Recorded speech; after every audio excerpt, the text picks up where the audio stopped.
मेरी बात को समझो बात। और ये विचार जो अपनी पत्नी की सुना, उसी समय प्यारे वो कबूतर ने विचार किया कि मेरी पत्नी है। और पत्नी कौन होती है? पत्नी वो ही बड़ भागिन है जो पति के आगे मरती है।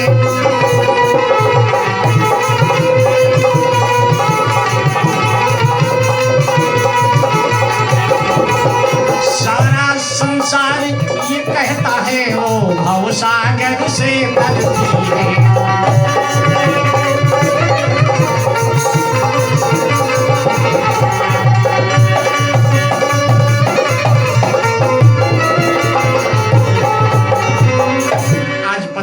संकल्प लिया कि महाराज ये मेरा प्राणाधार पति है।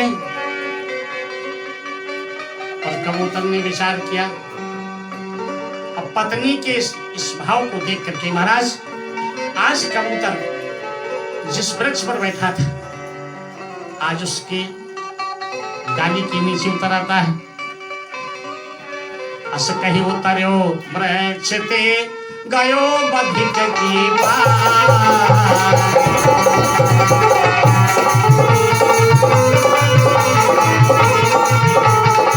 सन्मुख हो श्रद्धा सहित कीन्हो वचन प्रकाश।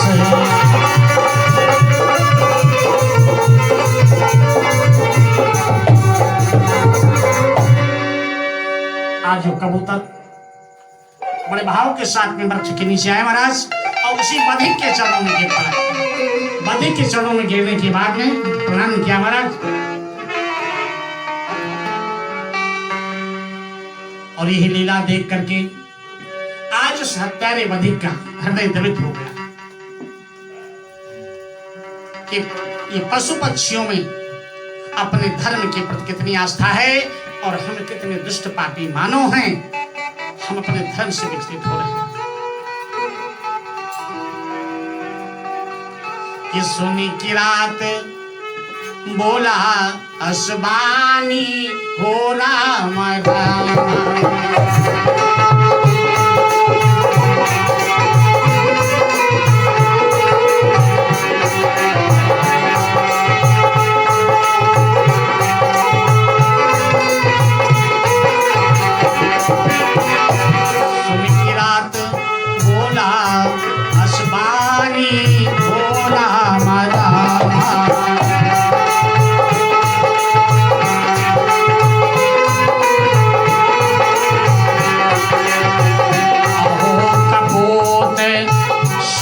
सुखदानी ओ राम राम।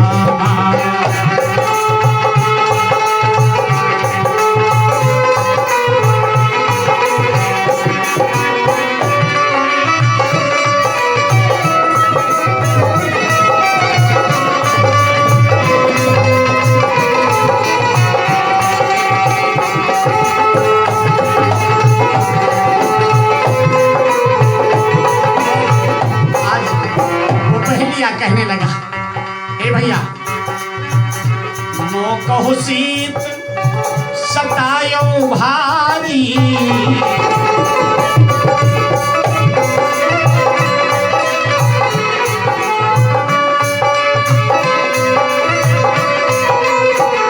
मो कहु सीत सतायो भारी।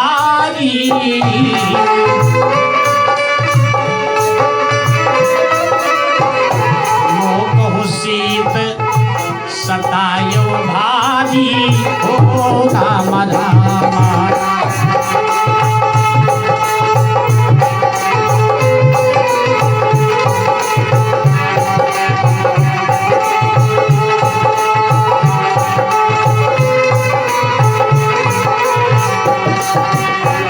शोका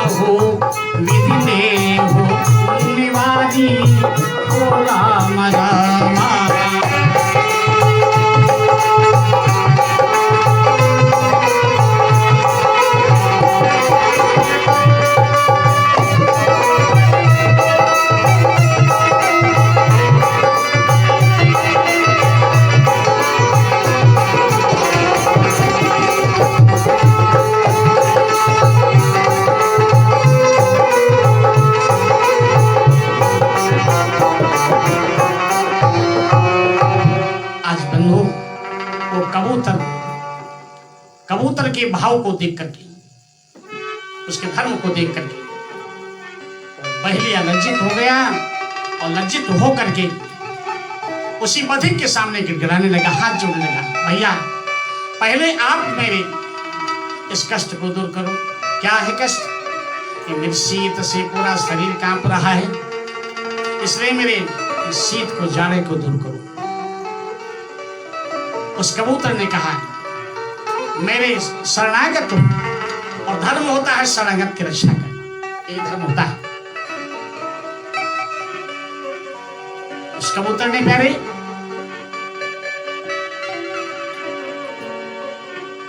उड़ कपोत फिर अग्नि लायो,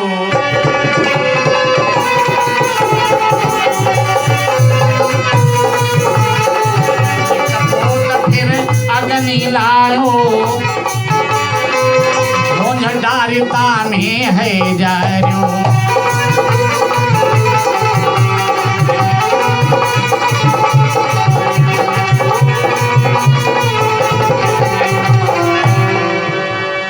आज वो कबूतर अग्नि को लाया कैसे, और जिस घोंसले में बैठा था उसी घोंसले को उस अग्नि में जला दिया।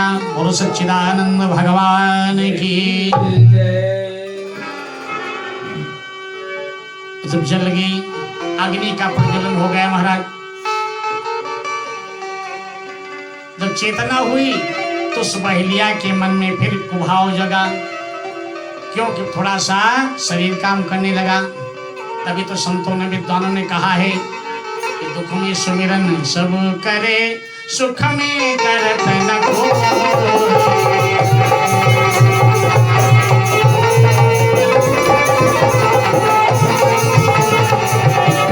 सुख में सुमिरन करे तो दुख काहे को।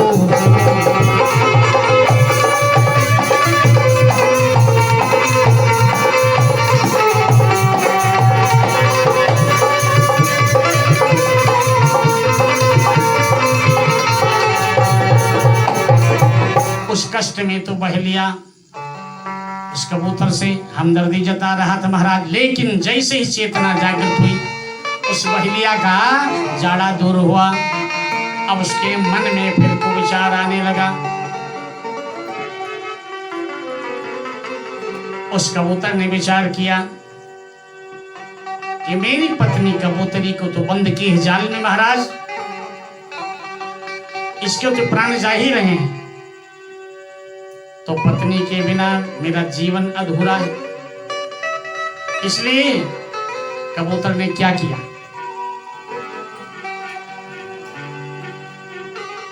करी परिक्रमा अग्नि की, कूदी पड़ो ते ही बीच।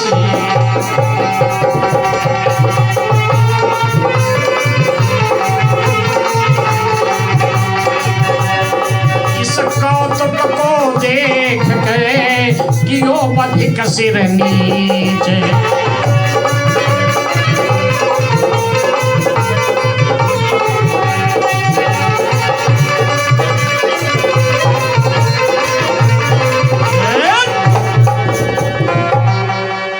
आज उस कबूतर के इस भाव को देख करके बंधुओं, उस बहेलिया के अंदर का पाप दूर गया। उस कबूतर के द्वारा आज उस बहेलिया ने धर्म की शिक्षा ग्रहण किया। और बहेलिया स्वयं कहने लगा कि धन्य धन्य पक्षी तैन तेरो।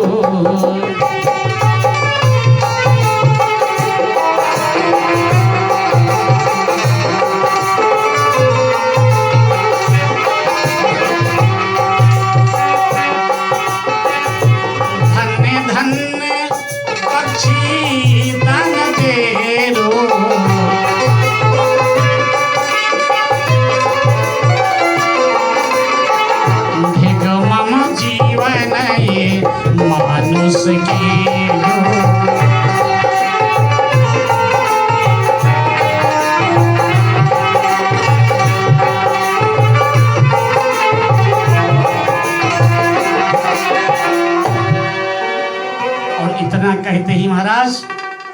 उस कबूतरी ने देखा कि मेरे प्राणाधार मेरे लिए अपने प्राणों की आहुति दे रहे हैं अग्नि में, तो मेरा भी संसार में रहना बेकार।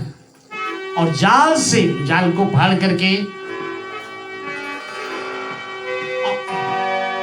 और यो कही गिरी कपोती जाई,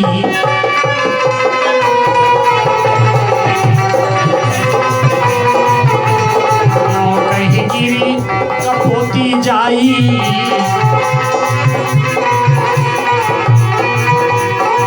भई सती अग्नि में गति पाई।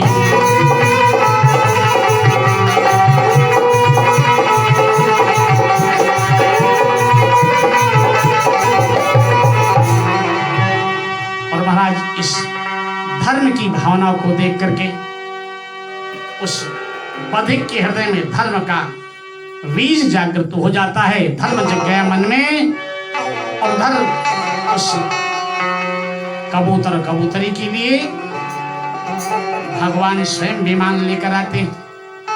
और विमान उसी के लिए आता है प्यारे जिसमें अभिमान नहीं होता है, उसी के लिए विमान आता है।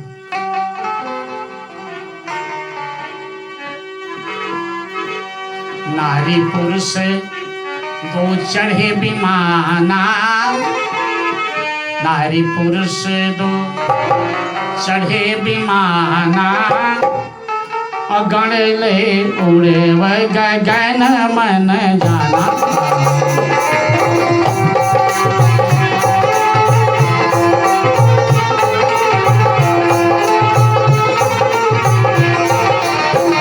नारी पुरुष दो चढ़े विमाना, नारी पुरुष दो चढ़े विमाना, गण ले उड़े गगन मन जाना।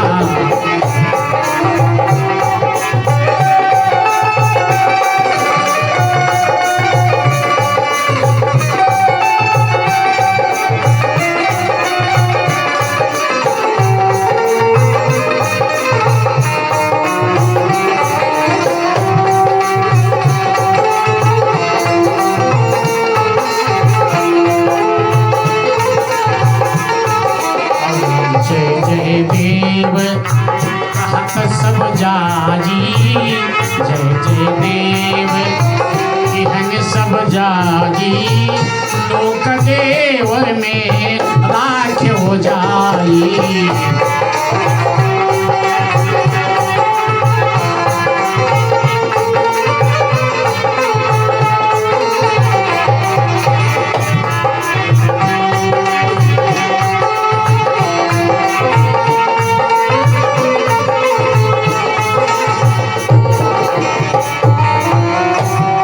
श्रोता प्रेमियों, आज उस कबूतर और कबूतरी को देवलोक में स्थान प्राप्त होता है। क्यों नहीं? दोनों ने अपने पशुवत धर्म को नहीं त्यागा था। हम आप आज भी देख रहे, दर्शन कर लें। वर्तमान समय में भी गाय चाहे 6 माह की भूखी हो महाराज, लेकिन गाय के आगे मांस डाल दिया जाए, लेकिन गाय कभी भी मांस को नहीं ग्रहण करेगी।